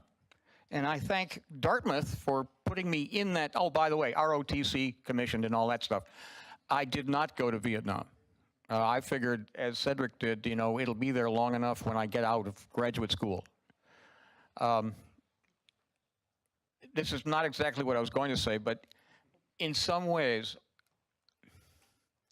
I'm very glad I did not go to Vietnam because I didn't get myself killed. So I acknowledge your perspective. At the same time, there's a certain degree of regret because of a lot of my contemporaries, either from this class, from other classes around us, or from my high school went, and they did get killed. So there's a certain guilt, perhaps, and that's going to be with me for the rest of my life. Why don't you pass it a couple down here, and then we'll see if there's a hand over this side. So I'm Sandy Dunlap. I did go to Vietnam, not by design or intention, but I was told by my draft board I'd be drafted in August, right after graduation. I actually got my 1A draft notice and my acceptance to grad school and say mail delivery. I was going to go get a PhD in organic chemistry.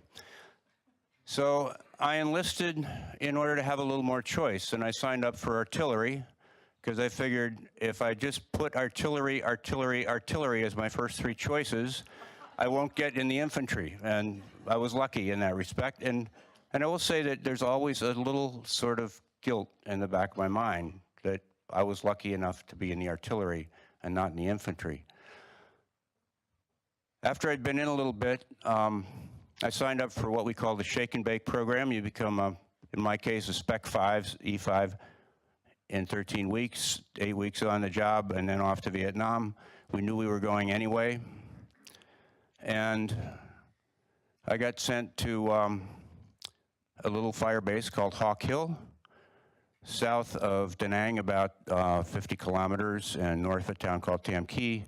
And I spent a very fortunate year on that fire base. 5 months into it, I'm sitting out in front of my bunker. Who walks up? Scott Miracle, who was fraternity brother and classmate. And he says, oh, by the way, Steve Elliott's here. Right over there. So 3 of us 68s were on the same fire base for, I think, an overlap of about 5 months. I was lucky. I didn't get hit. I wasn't engaged in small arms combat. We were taking incoming, but I was mostly in a bunker directing a fire direction team for a battery of 155s. The really silver lining for me out of it was it totally transformed my career. I realized I'd have been a lousy chemist, and I really liked working with people. And I came back and I spent a career in business, and I'm still working now, not in business, but for a nonprofit, working with people. And for that, I'm forever grateful for the experience. And I'm also very, very fortunate not to have suffered in a more serious way. Thank you. But by the way, if any of you have any questions for any of the panelists, and Ed's going to have to leave fairly quickly for a history department engagement, but you feel free to ask questions. Over here, please. Hi, I'm John Pierce. I went through ROTC, became a submarine officer, so I didn't have to go to Vietnam. But it strikes me, listening to the crowd, that I wonder how many in this room either went through the military, whether or not you went to Vietnam, or consciously avoided the military through other strife. So therefore, you, first 4 years after Dartmouth, or maybe the first, somewhere in that period, you went through a transformational experience because you had to deal with the military or avoiding the military. How many people were in the military?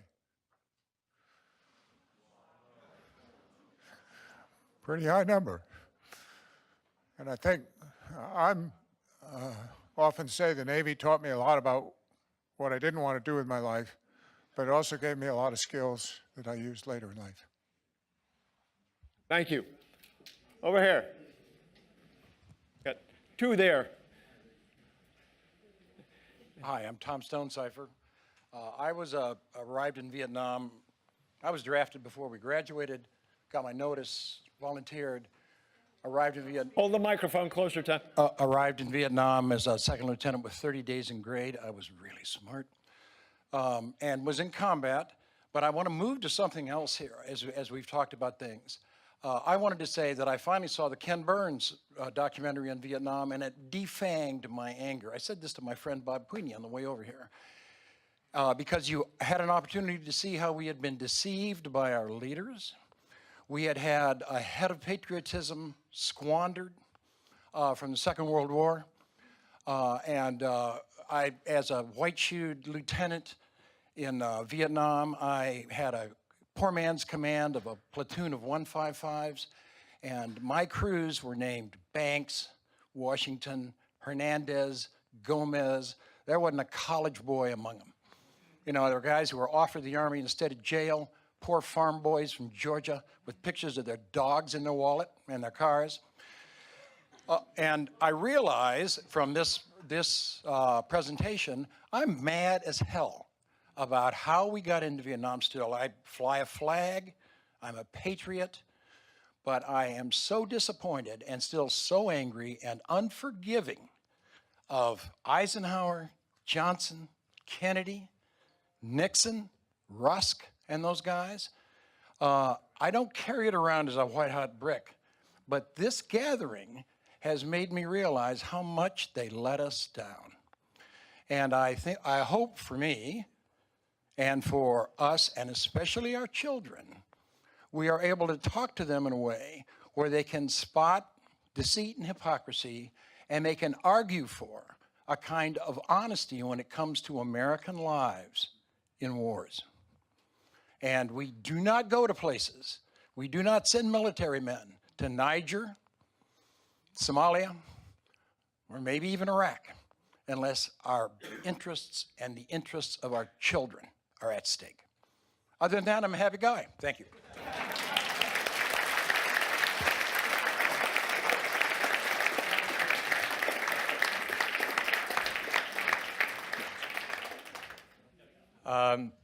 My name is Steve Mason. After Dartmouth, I knew I was going to get drafted, and so I ended up volunteering for the draft. I was sure, I was a little naive, I was sure I would be sent to clerk school or cook school or some other category. But two of us that were drafted were sent to Fort Polk, Louisiana for advanced infantry training, where the third guy that was drafted with us was a high school dropout that was sent to Nike Missile School. I think that back then the impetus for the Army was to try and get people like myself and this other guy who was a lawyer to go to OCS. So I spent a lot of time trying to dodge going to OCS. I signed up for OCS and was put on holdover status. And then all of a sudden, my second lieutenant was John Roll from SIU, who did all of the statues, ice statues at the Winter Carnival. I had a good time in Fort Polk with him. And then finally, I like Sandy Dunlap, I went to with instant NCO school at Fort Benning, Georgia, where I was trained as either a recon platoon sergeant or getting a cushy job at brigade or division headquarters. And of course, I got assigned to a recon platoon in the Central Highlands. So I spent the next 6 months with about 20 guys out on patrol. My first patrol was for 40 days before I came back to base camp, middle of the monsoons, raining every day. And I had a group like Tom Stonecipher had. I had 2 guys from Puerto Rico, 1 American Indian, 2 guys, black guys from Jacksonville, Florida. And so they were a ragtag group of guys. I'll never forget them. They were the greatest group of guys that I've ever had the pleasure of knowing. They didn't have anywhere as close to the education or talent that a lot of the officers had.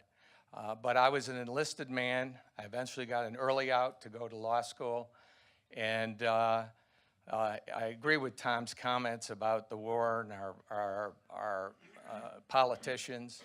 But I hold very, I appreciated the effort when I'd see the Stars and Stripes magazine that people were active about the war back at home, so I was a supporter of the anti-war movement. But I had grown up with my father and other relatives who'd served in the service, and I felt I had a duty to do so. And I'm comfortable with other people that made different choices. I'm glad that there were people out there moving the government to get out of Vietnam. It was a horrible war. We should never have been there, in my estimation. Thank you. Wait. I have one ahead of you. Okay, we're working our way back over this way. Go ahead. Hi, Sherwood Guernsey, and I just want to share that I did not serve in the military, so I'm one of those who didn't. But the thing I want to talk about is for me and how it was transformative in my life was because, as I referenced this morning, the greatest thing about Dartmouth for me was the expansion of my world. I came from a very small town in upstate New York, and coming to Dartmouth, I took every course I could that I had never had any information about. And it was wonderful. And then along came the debates about the Vietnam War. And what happened to me was night after night in the hop, I was there discussing, debating, and I learned something so valuable, which is that on any of these important issues that you want to dig in, you want to be informed as much as you could. Find out. And I came to the conclusion that we were being deceived and it wasn't the right thing. So I made what I thought at the time was an informed decision and chose not to go. And I began to find out that it was then the second thing was once I'd made that decision, what was I going to do about it? And that's always the next big step. And so I chose to stand up for what I believed. And I found myself, yes, on the peace lines. But I found myself, a strength in myself that I hadn't known I had, which was there is the ability to stand up for what you believe and let other people know. Not in a way that is antagonistic or violent or name-calling, but it's a way to stand up, count your values carefully and know what they are. And then to give one quick example, I had been very inclined to go in the Peace Corps, and because I wanted to serve my country. I did, and I went into Panama. We went to Panama. I got married, went to the Peace Corps in Panama. So I managed to find a value to serve my country in a way that I wanted to, not to feel like I was beholden to those leaders who were deceiving us, and at the same time found my voice in terms of standing up for what I believed. That, in turn, served me really well because I became very interested in politics as a result, ran for the state legislature in Massachusetts and was a legislator, but it has informed the rest of my life about finding your values, being informed, and then speaking out for what you believe in a way that advances the discourse. Thank you. Thank you, Sherwood. Before we do these, Dave Walden's got a question for Ed Miller, who has to leave. Hey, Mark, I have a question for Ed Miller, too? Okay. Dave asked me first. You were just waving your hand. He actually asked me, so you'll get...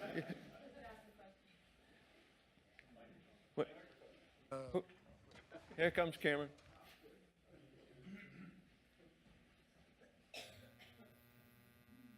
Quick background. My background, the bad news was I was with the AmeriCal Division, not far from you guys at Hawk Hill, most of the times at Chulai. But the good news was I was a supply officer. And about the only interesting experience I had, other than counting cans of corn, was during the Laotian invasion when I was up there in that area helping resupply the ARVN going into Laos. I have just started a book. It's called Achilles in Vietnam. Are you familiar with it? Yes. Okay, and by happenstance, this young lady who's sitting in front of me went to school with the author. Two quick things. It says combat trauma in the undoing and the undoing of character. And from the first chapter, let me put my geezer goggles on. I shall argue throughout this book that healing comes from trauma, depends upon communalization of the trauma, being able safely to tell the story to someone who is listening, and who can be trusted to retell it truthfully to others in the community. And my question to you is, shall I continue reading the book? The answer is absolutely yes. I would encourage you to do that. I'll just add very briefly that my colleague here at Dartmouth, Roberta Stewart, who's in the classics department, has launched a a program here which involves reading with veterans, mainly with veterans of the Iraq and Afghanistan wars, but also she's done groups with Vietnam veterans, and they read Homer as a way of working through their experiences and trying to understand what it means for them. Okay, I told Sammy he had the next question for Ed. Hey, Mark, that explains why your the days when we were with Coach Blackman and doing things, I was a photographer and you were the manager, you were Skip. And I said, well, how come Mark? And that's explained it. Because you have to go, excuse me, Sam Chua, stand up, follow the rules. Ed Miller, Professor Ed Miller.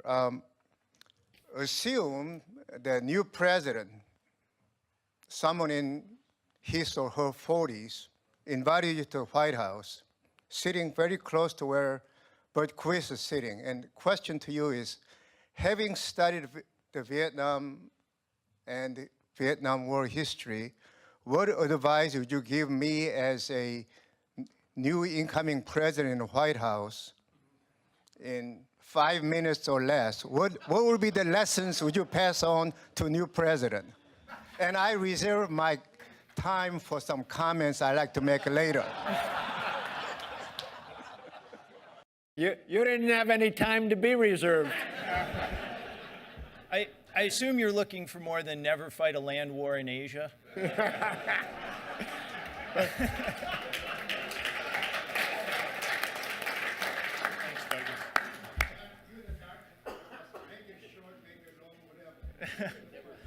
Well, I think Mark will oblige me to make it short. I would say the first thing is that the lessons, arguments about the lessons of any event, but certainly about the Vietnam War, are always arguments about memories and about the way we remember things. And I think it's very important to keep in mind the multiple perspectives and the multiple memories. And when you do that in the case of Vietnam, you begin to see how big the war was and how costly the war was for so many different people and for both countries, for both the United States and Vietnam. And I think that's one thing that just about every historian who I know, and there's all sorts of debates about different aspects of Vietnam War history, the costs of war are always going to be larger than you think they are. And so I think that's an important, that would be an important thing for any leader who's contemplating decisions of war or peace to keep in mind. Thank you. Was there a question back there for Ed? Yep. I've heard two words here today. You are? I'm John Hamer, H-A-M-E-R. Heard two words that resonated deeply with me. One was coward, and the other was guilt. Bob Tannenwald, you mentioned coward. You were not a coward. We were fraternity brothers. We had conversations about Vietnam in those years. And you were brave to face up to those questions and challenges and consider your role and agony in it. Perhaps I was the coward because I was in Navy ROTC with John Pierce, Bert Quist, several others, paying my way full ride through Dartmouth. So in a way, I was a coward not to face up to the questions that I began to have about Vietnam in those years. In some ways, I probably overreacted the other way. I decided I wanted to be a SEAL. I went to Navy scuba school in Key West. I mean, what was I thinking? Please. As fate would have it, I had a car accident my senior year at Dartmouth and ended up getting a medical discharge. I never got my commission. I was on a medical leave of absence for a year, and then the Army tried to draft me. Now, that was ironic, but I had a high lottery number. I got into journalism, and actually this does loop back to kind of a question for all of our panelists. As a young journalist, I actually interviewed another classmate of mine, one of the deceased, Greg Fettler, who some of you knew, who was in the Navy Air Aviation program. And I was at Stanford Journalism School. He was flying out of Moffett Field in the Bay Area. And I interviewed him, and he was against the war. But like Dick Olson, you know, he had to kind of keep it slightly under wraps. But I interviewed him in a major story for the Stanford Daily that ran nationwide through something called the College Press Service, which was kind of an AP for college papers. And I called him Lieutenant X. Never identified him, but he laid out his reasons for being opposed. But journalists changed America's attitudes toward Vietnam. There's a whole generation of journalists about my age, David Halberstam, Cy Hirsch, I mean, they go on and on and on and on, who went to Vietnam and saw what was happening and saw, you know, the 5 o'clock follies and saw the deception and started writing about it. You know, I think it was Lyndon Johnson, wasn't it, who famously said, when we lost Walter Cronkite, we lost the war. Or I may not have that exact, but I wonder if any of you guys have anything to say about the role of journalists and the role of journalism. This gentleman said, you know, we need to be well informed. Yeah, but who do you trust in journalism today? You know, I mean, there's an issue. But, you know, who do you think got it right early? Who do you think continues to get it right? And actually, he cited a book. What are the best books, and maybe Ed, before you leave, nonfiction and fiction? What are the two top books that you tell your students, okay, these authors got it right. Read these books and it will deepen your understanding of what happened. Ed, go ahead. You mean books other than my own book? The name of which is what? So one very famous Vietnam War journalist whose work has stood up very well is Bernard Fall. And Bernard Fall is very interesting because he had a very long career in Indochina. He was in Indochina during the first Indochina War. He was actually French-American. I believe his mother was French, his father was American. And he had covered the first Indochina War, and then he ended up being killed in Vietnam in 1967. He wrote about the Battle of Dien Bien Phu. He's written all of, and so much of his stuff, I think, is really has really stood up well to the test of time. He knew a lot about Vietnamese and Vietnamese politics and a lot of the drivers of the conflicts among Vietnamese in Vietnam, much more so than I think than some of the other journalists who came after him. Not to say that the other ones are bad or not worth reading. As far as more recent books on the Vietnam War, one of my favorite books is a memoir, what you might call a family memoir, by a woman named Mai Van Elliott. She was one of the people who appeared in the Burns-Novick film in Vietnam. She is Vietnamese. She was born in North Vietnam, but then her family moved to South Vietnam when Vietnam was divided in the 1950s.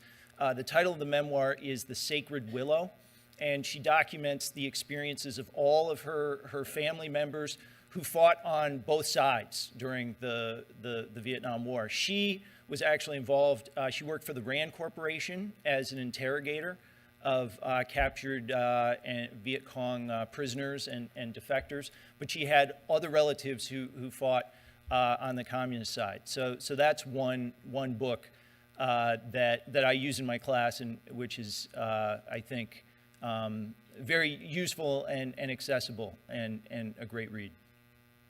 Ed, where do you rank Philip Caputo's Rumor of War? That's one of my favorite, still one of my favorite Vietnam War memoirs, and it was, you know, one of the earliest ones. I think it was published in 1977. But Caputo is a brilliant writer, but also someone who I think what's remarkable about that is he goes into Vietnam with one of the first Marine units that's deployed in 1965.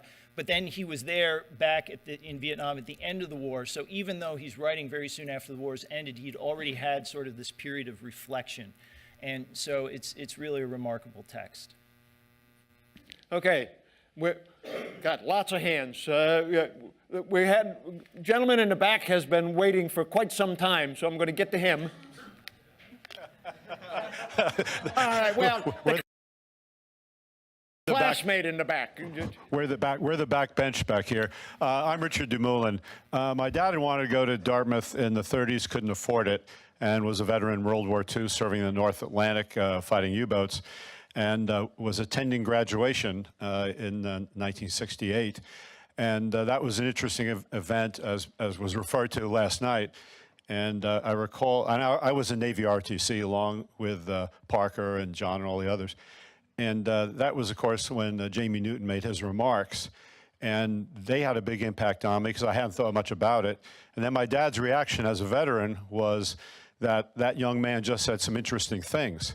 And that kind of shook me up because most of the people his age group were booing at that point. And that started my thinking about the war, and eventually I went in and spent 3 years in the Atlantic on ships and then the Naval Academy. So I didn't get to Vietnam. But, you know, showing that wars don't really end. In the years since Vietnam, I lost 2 of my best friends to Agent Orange lymphoma. Their kids who I've been involved with have learning disabilities. So there's a real tail on all this. The other thought I had, and Bert kind of reminded me of in his comments, I'm in the shipping business, merchant marine, and in a lot of the dinners we go to, when I started in the 70s and 80s, at the end of the dinner they play the Armed Forces medley, where each Armed Force song is played by the band, and if you're Navy, you stand up at Anchors Aweigh, and Halls of Montezuma, you stand up if you're a Marine, and virtually everybody in the room, men mainly, of course, stood up. And in recent years, almost nobody stands up. That very few people now have military experience, and are, in particular, the members of our government don't have any of their kids to speak of in the military. So when these people are making decisions, it's not personal. And they're not really thinking of the price of things. And I'm not for everybody being drafted, but I love Bert's idea that everybody do public service. And I think you'd have a lot better decision-making going on if there was this connection. If they had some skin in the game. Yep.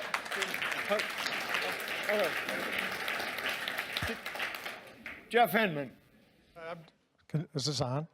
I'm Jeff Hinman. I served in Vietnam from 1969 to 1970. Can you hear me now? Good. Jeff Hinman, 68. I was in Vietnam from 69 to 70, and these are a couple of stories about how Dartmouth influenced my experience in the Army. I was fortunate enough to be assigned to the 82nd Airborne. I was an infantryman for a while, and then got called into the rear to be an assistant company clerk. The 82nd rolled up the flags, took them home. We got reassigned. I went up to the 25th Infantry Division, having been a clerk for 2.5 months.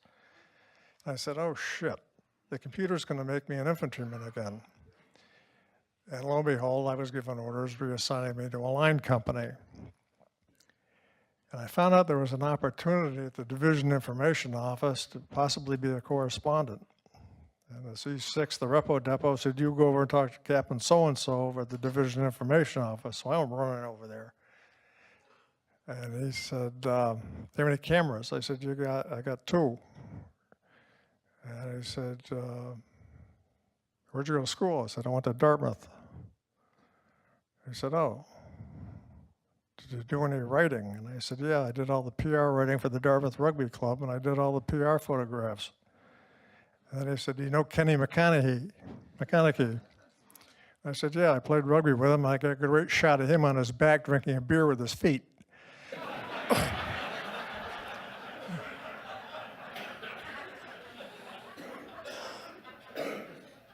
So he said, we need a correspondent, the battalion you're going to, because the correspondent up there is going home. So I go running up to that battalion rear area and interview with the captain.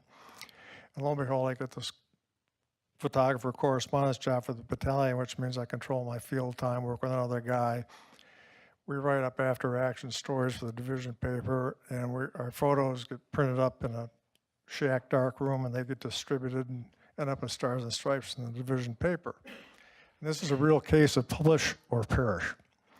And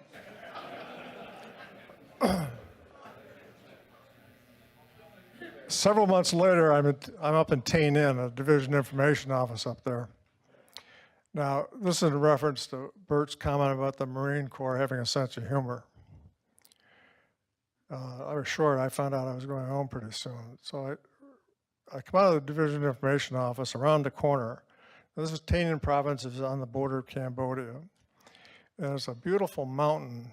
It's like a very big gumdrop called the Black Virgin Mountain, or Nui Ba Dien, on the landscape off. And the U.S. holds the top, and the NVA and the VC hold all the tunnels at the bottom of it. Well, anyway, I come around outside, go take a look at the mountain, and I'm confronted with a Marine major and a Marine lieutenant or captain. And they've got cameras strapped across their bodies, clean pressed uniforms. And I'd stopped saluting officers a long time ago as an infantryman. So I look at these two guys and say, "What are you doing here?" And I start staring at the lieutenant or the captain. And I said, "I know you." He looked at me like I was the man on the moon. And then I said, "Where'd you go to school?" He said, "I went to Dartmouth." I said, "What class was you?" And I swear to God, I thought he said 68. But anyway, we overlapped time in Hanover. And I said, "What are you guys doing here?" He said, "Well, we work on a general staff in Tokyo. And our general had been up here some time ago. And he wants us to photograph that mountain so he can have a Japanese landscape painter do a landscape of the mountain." So I said, "There's the mountain. Just stand right here, take the pictures, and don't be here after sundown." Thank you, Jeff. Okay, we're going to start working our way down here. We're going to alternate back and forth. You got one right next to you. And then anybody that wants to head on out either to go to this play or because you're sick of listening to us, go ahead. I'm Andy Hoteling. I'm a Vietnam veteran in the Navy. Two comments. One, I'm concerned that we've established a professional officer corps. We have people that just go into the officer corps and they're there. And I'm not sure that's a good thing. Second, to the comment that Bert had about public service, I think there should be a draft for public service. I don't think you have to necessarily go into the military. You could work at a neighborhood health center. You could work at an old folks home. You could work for Head Start. All different kinds of things. But I think to take people, young people, they have to go at least 500 miles from their home. They're not paid a lot. Communal living for a couple of years would be a wonderful thing for this country.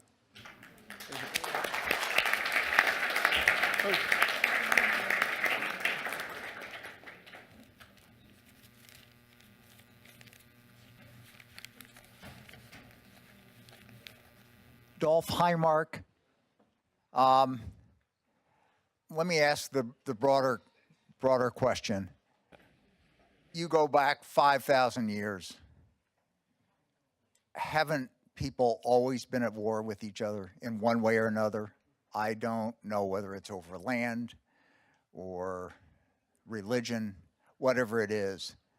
But I hate to be the pessimist, but are we genetically disposed to be always in conflict with each other? And how do we get out of this? Ed, do you have from a historian's perspective? How much time do we have? Just 5,000 years. I would say that actually there's some very interesting scholarship that's been done on this, actually, not just by historians, but by political scientists and anthropologists. There's a guy named John Mueller at Ohio State who has argued that the overall level of violence on a global scale is decreasing, and he claims to have quantitative evidence for this. The other guy who's done research on this is Steven Pinker, a very prominent anthropologist, and both of them argue against the view that sort of the Hobbesian view of human nature, that all humans are just sort of trapped in this sort of instinctual desire for conflict, and that actually there are reasons for optimism if you look at things historically. It's a very short statement, but there's a very lively debate about this question that you raised, which is an important. Thank you. Got a hand here. Yep. And then, Tony then we'll come Dombrava. I'm a veteran. In 1966, I left Dartmouth College. I was actually suspended for, well, I hadn't lost any credit, but I had marginal academic performance. So it was a 2-year suspension.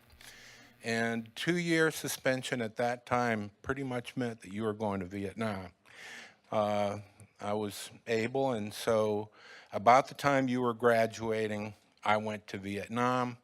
I was there 3 months. When I was wounded, I was with the 1st Air Cavalry Division, a buck sergeant squad leader in the infantry up in I Corps. And I sustained a gunshot wound through and through, went in my neck and out my back. I was in Quy Nhon for 10 days, Japan for 5 days. I was back in the States. I was back at Dartmouth in the spring of '69 and graduated in 1970. So I'm retired from the Army because of the gunshot wound. I sustained the $1 million wound. I got a lot of benefits. I'm not so severely disabled that I can't do most of the things that I want to do in life. I even married my college sweetheart, who wrote to me in Vietnam and asked me, should I wait for you? This is... I'll tell you, yeah, I'll actually answer that question. Is this thing still on? The answer was, I wrote her, I said, look, I'm focused on if I get hit now, what am I going to do? We go on ambush every other night. We're constantly on search and destroy missions. We go from place to place, from firefight to firefight, in helicopters and Charlie Alphas, combat assault missions. So we've had as many as 7 in one day. So the odds were 1 in 4 that I would be injured. So I said, I expect to be injured. I don't expect to die, but I don't know how I'm going to feel when I come back. And to follow on what we were just talking about, I think that people will always resist bondage. People will always resist oppression. People will always resist occupation. I mean, Christ himself was in an occupied territory. Slavery is bondage. We're still dealing with these issues all the time, all over the world, in the United States. And the important thing is for us to focus on resisting the bondage, the oppression, the occupation, avoiding those involvements that promote that type of negative consequences. We should promote unification. If the Koreas can get together, I think maybe that would be a good thing. We should look to see where we can unify and not break down, not create barriers and turn one against the other. And I don't know whether we'll succeed in this. I don't have a great deal of faith in our present course with this administration, but I want us to succeed. And I'd just like to say that that's ultimately what I fought for. You may remember my dad spoke at our Freshman Fathers Weekend, and he told of his family being deported to Siberia in Lithuania. So with that history, and the history that preceded it, my father's father had served in the Russian army in World War I. My mother's father had served in the Russian army also in World War I, and his wife had been a nurse in World War I. There was no way that I could not serve when my time came, okay? yeah, we were lied to. And I went early at least in the sense that, you know, the Pentagon Papers hadn't been published and so forth, and didn't know a lot of the facts. But I don't know how to wind this up. Pass the microphone down.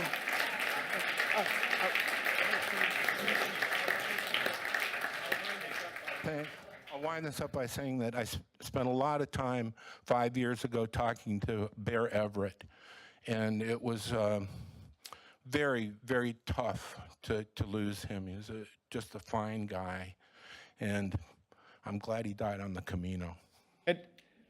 We're at the time where we're supposed to end. We will keep going, but we have our first spouse comment question, and I want to get that on the record.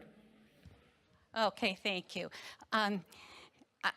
You talk about how... Oh, I'm sorry. I'm Pat Coos. I'm Ted's wife. But we didn't even know each other during the Vietnam War. You're my wife right now. Yeah. Both of my...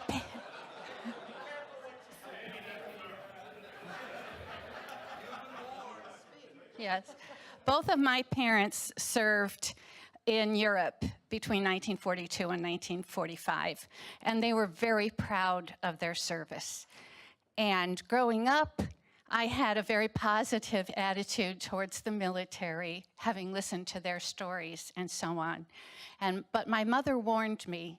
She said, Thank you, Ed. Oh, my mother warned me that in her experience, the U.S. went to war every 20 years at that time. And so she told me she hoped I didn't have boys because at that time we had the draft. I married a first lieutenant in 1966. We spent 1967 to 1969 at Fort Hamilton in New York. This is a jumping off station for a lot of the military. This is the, or at least was, the chaplain school was centered there. One of my husband's duties was to, a bereavement duty. He had to go and notify people that their son or their husband had died. And he also had escort duty, where he had to travel with a coffin. He had to be there for the funeral and so on, and help the people in any way he could. My brother went to Vietnam. He came back a different person.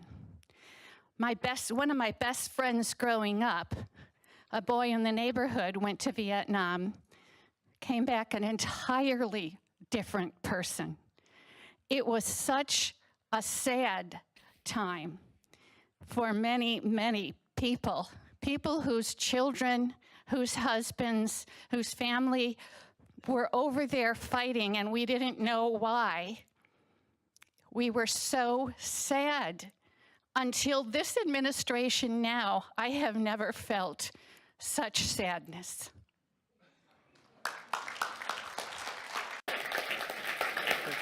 Steve?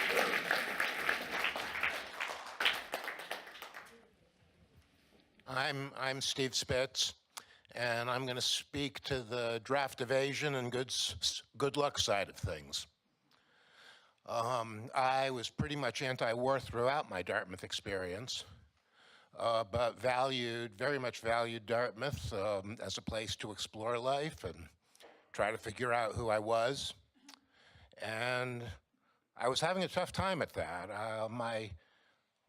Was pretty confused. My grades steadily dropped. I ran through about 8 majors. And winter term senior year, the light bulb went on.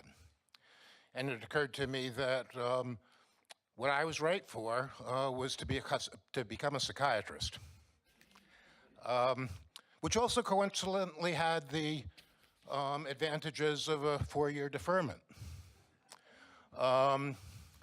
So I started that course, and I promptly started getting all A's because I had to. And I did face the problem of how I was going to make the 15 months from graduation to the start of medical school with my 41 draft number. But that happily worked out. And I proceeded on that course, much less directly impacted by Vietnam than many others here. I can't imagine anything that I could have else done. I can't imagine any other career for myself. And it's, I think, just that odd confluence of things that turned on the light bulb. Things worked out. Thank you. I feel like we're shortchanging this side of the room. Anybody over here? One right at the back. Hi, just working. Hi, I'm Rich Olin. I came really close to joining Navy ROTC when I was in high school. I think it was only because my father was out of town and my mother said, well, you can't sign the papers until your father gets back. And by that time, I changed my mind, I think. My senior year at Dartmouth was pretty confusing. I finished my major. I started to take the courses that I, probably was scared to take before. I took a course in Eastern religion and East Asian history, and it became really clear to me that what was going on in Vietnam was a struggle for independence, and I think the other thing that I graduated from Dartmouth, and I really didn't. I didn't really know what was going to happen. I did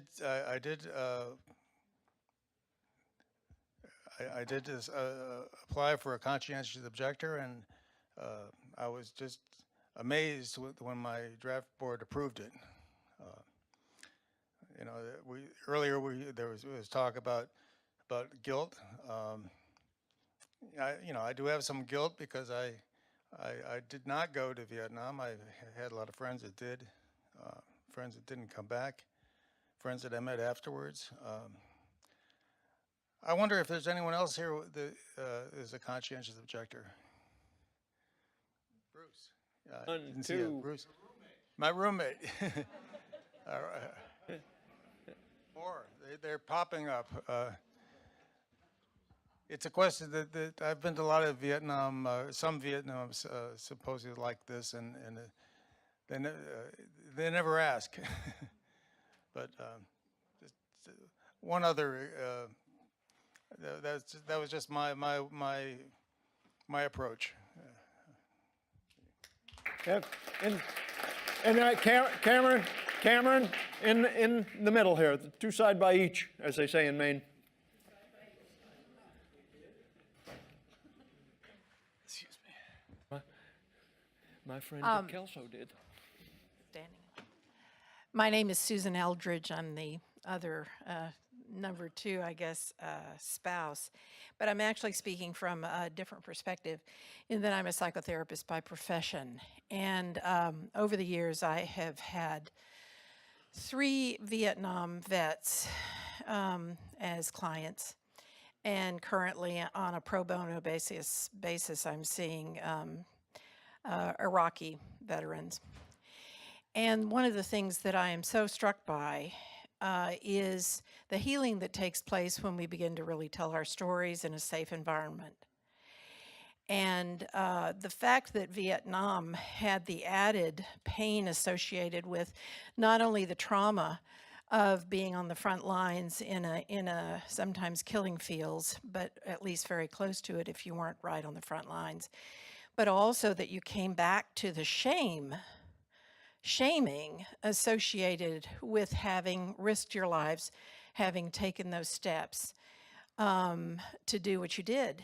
And that internalizes the trauma in such a way that we aren't quite aware of it, so that we don't speak of it in a safe environment and we don't bring it up, and because we don't know what the audience is going to be like.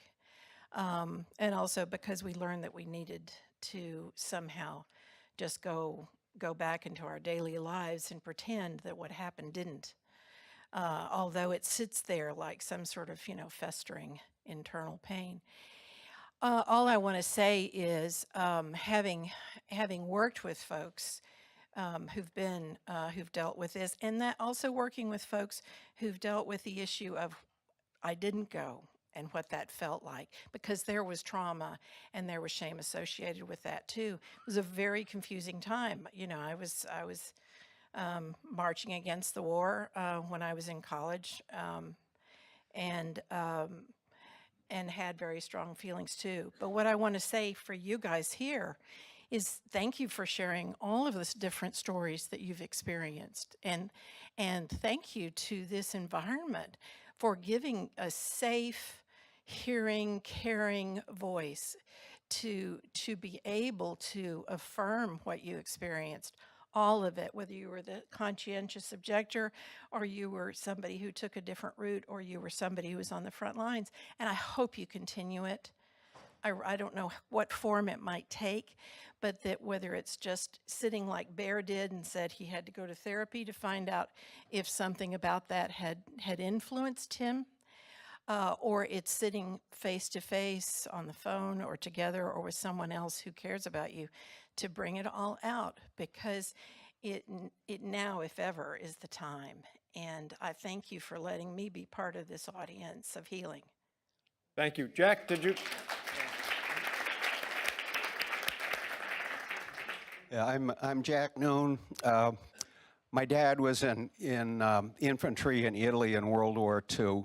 He wound up as a captain of infantry. He was wounded 3 times. The 3rd time he was wounded, he and about a dozen men in his company were out between the battle lines. He was there for 3 days. During that time, a German officer came around and executed American wounded. He was the only man of that dozen to survive. He took a bullet. He took a bullet through the neck and feigned death after that. That same incident, he lost his right leg below the knee, and he arrived back in the U.S. At age 25, and that was the situation.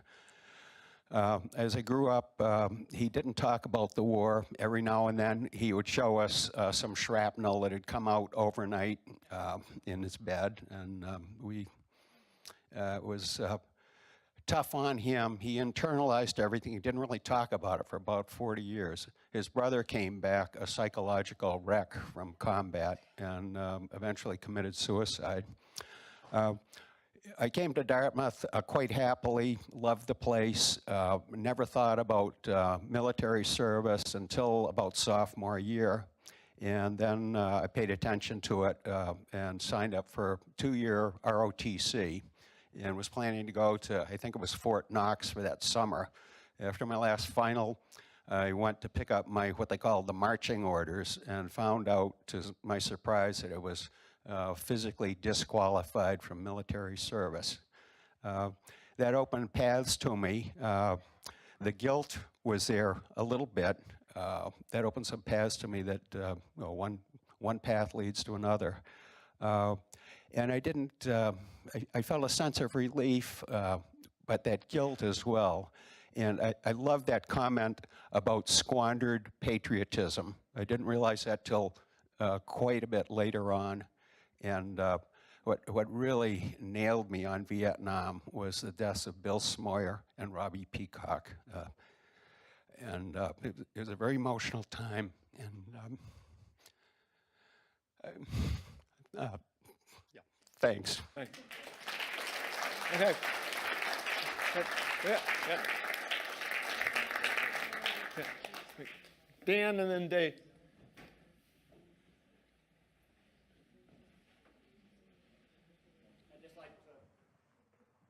You are? Oh, I'm sorry, Dan Dort. I'd just like to remind us of a small incident from the middle of our senior year, organized by our classmate Peter Buck. He and I were both in Army ROTC here, And he came and said, we're going to put an ad in the Manchester Union Leader in respect of the New Hampshire primary. And the headline on the ad will be, "Don't call us draft dodgers," because we're in and we're going. But we ROTC students at Dartmouth College urge a vote for Eugene McCarthy because we oppose the war in Vietnam. And there were quite a number of us. I don't think it was just Army ROTC. I think there were other services as well.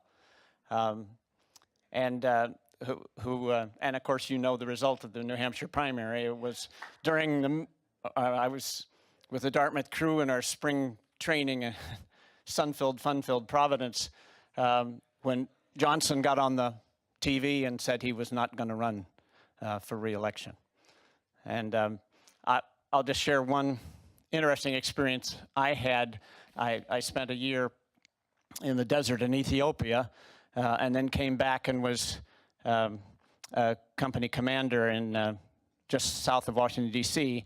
I ended up commanding a company of men that occupied M Street in Washington, D.C. during the May Day demonstrations of 1971.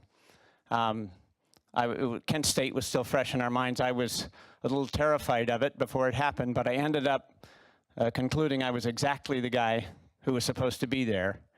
And it was simply a matter of treating the demonstrators with respect and with courtesy and sometimes a little humor. And the result was they left our area. This was, you know, there'd been this massive demonstration the week before, 1 million people, I think, on the mall. But this was the Abby Hoffman, Jerry Rubin group that was going to shut down the Capitol and block all the traffic. And they ended up, well, I'll just tell this anecdote. 2 guys came along with enormous papier-mâché heads. One was obviously President Nixon. The other, I couldn't tell whether it was Dean Rusk or Mel Laird. But they had hundreds of people with them, and they stopped right in the middle of the intersection on M Street. And I was standing there with my bullhorn on the corner thinking, oh, good God, what do I do now? And I got on my bullhorn and I said, excuse me, Mr. President, you're blocking traffic. Could you please move out of the street? Nobody heard a word I said after I said, Mr. President. Everybody cracked up. The guy with the Nixon head flashed the sign, and they went off down M Street and onto Pennsylvania Avenue, and I said, thank you, Father.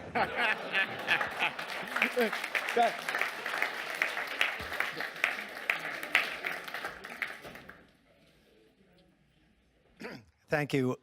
David Peck, but I'm passing along a story from a good friend and fraternity brother, Peter Zach, who tried to take the conscientious objector route, went to his draft board in Pittsfield, Massachusetts, and they said absolutely not.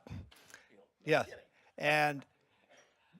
But Peter was and is patriotic, so he made a decision that he was going to go to his draft and decline it and accept prison, because he said, I will not go to Canada. I'm proud of my country. I don't like this war, but Canada is not my option. I will go to jail. And he went to his draft board. He did not step forward or step backwards or whatever you need to do. And then they said, don't worry, we'll come and get you. And a week went by, a month went by, 2 or 3 years went by. All along, he was saying, here I am, take me. You know, I want to do my duty, and they never came. So maybe it's FUBAR, you know, that the government kind of mixed it up. But that was another course, another set of choices that were probably informed by Dartmouth, kind of thinking things through. And so I don't know whether anybody ever went to jail among our class, but we had conscientious objectors, we had all the different routes. That was the route he chose, and then the government chose not to allow him to take that route. So. The AV guys have got to wrap up and get out of here. We can continue to have a conversation. We had someone right here. Just